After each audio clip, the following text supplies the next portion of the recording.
It's B-Jack. And you know that he back. Jackie Tarantino, Wamping Pitch. Look, I got money on my mind. That's all. They hate me cause I shine. What's poppin', world? It's your boy B-Jack, and I'm back on Spitlet, or That Ain't It, the album review show for you, the fans, by a fan, myself, B-Jack. Before I get into today's episode, go ahead and hit that like button, subscribe to B-Jack TV for more album reviews and hip-hop news. All right, now today, I'm going to be doing two parts from Metro Boomin's Not All Heroes Wear Capes album, all right? I listened to this album a few times while I was at work yesterday. You know, I have the ability to be able to listen to music while I work, so I listen to these albums while I'm at work mostly. You know, a lot of these albums drop during the week between Wednesday and Friday, and a few of them did, including Metro Boomin's Not All Heroes Wear Capes. All right, now part one, I'm going to just break down this album the way I normally will. You know what I'm saying? I'm going to give y'all the features, the hype, my picks, and my opinion on the album. Okay, so we're going to start with part one. All right, part one. Metro Boomin drops a surprise album, Not All Heroes Wear Capes. Not All Heroes Wear Capes, excuse me. It just dropped last night, Friday, November 2nd. And this album features Gucci Mane, Travis Scott, 21 Savage, Sway Lee from Ray Shrimmer, Gunna, Young Thug, Wizkid, J Balvin, Offset, and Drake. All right. Most of the usual suspects are here, and a few new people in Wizkid and J Balvin are here as well, because Metro Boomin pretty much is like a DJ Khaled in a sense where, you know, they pretty much will hit up the same artists to jump on their albums. Okay, this album is no different. The only difference is the aspect that I'm going to get into on part two. Okay, now I'm going to just say the hype leading up. Let's get into the hype. All right. Before we go any further, let's get into the hype. The hype leading up to this album was very minimal, except for the fact that only single or only song off this project that had been released prior to this project dropping was the Offset and Drake song, which is titled, what's the title? No Complaints. Okay, No Complaints dropped last June of 2017, okay? Now, here we are in November, so that song is kind of old, it's kind of dated, but he put it at the tail end of the album. I believe it's listed as a bonus track, whatever, okay? Let's just get into the fact that there was no other singles or videos released up until the album dropped, okay? I think the day of, the 21 Savage song came out as a video, and Don't Come Out the House was the title of that. Go check that video out.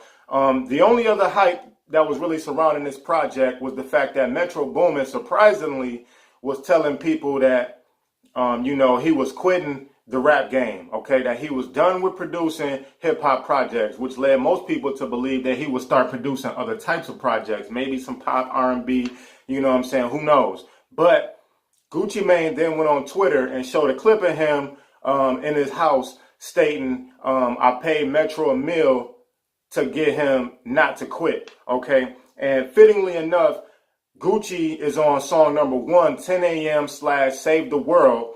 And one of his first opening bars actually says, I paid Metro $1 million so he wouldn't quit. Okay, we're happy that Metro didn't quit because a lot of people like his music. Me in particular, I liked the Metro Boomin album with Big Sean from last year called Double Up. Y'all check that out. But he also did a project with Offset from Migos and 21 Savage. I think the title of that was called Beware. Correct me if I'm wrong. I didn't write that in my notes. I'm just spitballing here as I'm going along. Okay, now I'm going to get into my picks for this album. All right. My first pick off this album, Not All Heroes Wear Capes by Metro Boomin, will be the Gucci Mane opening track, 10 a.m. / Save the World. Okay. I have to say that I like it for the retirement reference in the beginning, because I feel like, you know, in this day and age where albums dropping so fast, a lot of the music reflects what's going on in the artists' lives. And for Gucci Mane to put that retirement reference in the opening track was genius for Metro Boomin to put that as number 1. Okay. Now, some of my favorite rapping off this album comes from 21 Savage. Mind you, I'm not really a huge 21 Savage fan. But I have to say that the best rap bars come from him, and then Offset, who features on the last two songs on this project. My number 2 pick for this album would be 10 Freaky Girls with 21 Savage. Okay, you know what I'm saying? I think that 21 Savage does a great job of sticking to what he knows, which is, hardcore, thugged out raps, and here is no different. All right. My number 3 pick on this Metro Boomin album is Borrow Love, surprisingly enough, featuring Sway Lee and Wizkid. You know what I'm saying? Sway Lee is from Ray Shrimmer, one half of the group Ray Shrimmer, who, been taking over the charts. Sway Lee's been on everybody's album from Nicki Minaj to, here we have him on Metro Boomin's album. Okay. This song I like because it's a departure from Metro Boomin's trap style of beats, you know what I'm saying? And he switches on some Afro pop type of record, which is fitting for Sway Lee because if y'all remember the song Unforgettable that French Montana put out, I believe French Montana, knowingly said that he paid $1 million for Sway Lee to give him that song. So good job for French Montana for having the ear, knowing that that would be such a hit. I think it paid off. We could all say that because most people still bump that song till today. Okay. My opinion on this album is this. On first listen, I had to say I like how Metro samples on this turn into trap beats. And when you first hear these samples, they sound like something that the RZA from Wu-Tang would interpret, and put into the actual beat. Some of these samples on here, I believe, are just samples that stand alone, but lead into the song, which actually don't feature the sample, if that makes sense. Okay.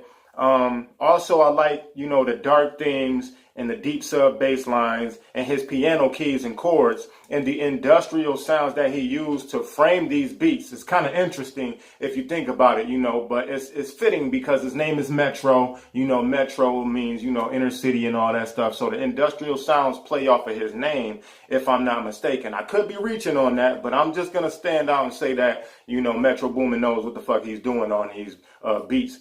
And how to interpret, who I am as a producer and a personality into my production. All right. The only thing I would say is negative about this album is the fact that he uses the usual suspects. Gucci Mane, Travis Scott, 21 Savage, Young Thug, and Offset and Drake, I believe all have benefited from using Metro's production on their own albums. Rightfully so. I just feel like, if Metro would step outside of his comfort zone and add in, let's say some East Coast rappers like, who's hot at the moment. Let's say, what's the kid from Hybrid? Don Q, Let's get some lyricists on here. Let's get some Jim Jones, who've been one of my favorites, underrated favorites of the moment, or anybody like that. I would just like for Metro to switch up the features on his projects. Other than that, I have to say a pretty good album overall. If y'all like trap music, you probably would like this album. It's kind of different in the sense that there's really no standout tracks that just hit hard that say, because Metro Boomin has made some hits over the years. At one point in time, I believe Metro Boomin was the producer of the year, maybe last year or between 2015 and 2017. Metro Boomin could have easily been the #1 producer out there. If you check his stats, the boy got some flames out there. He got some heat. All right. Now, this concludes my part 1 of Metro Boomin's Not All Heroes Wear Capes album. All right. Y'all tune in for part 2.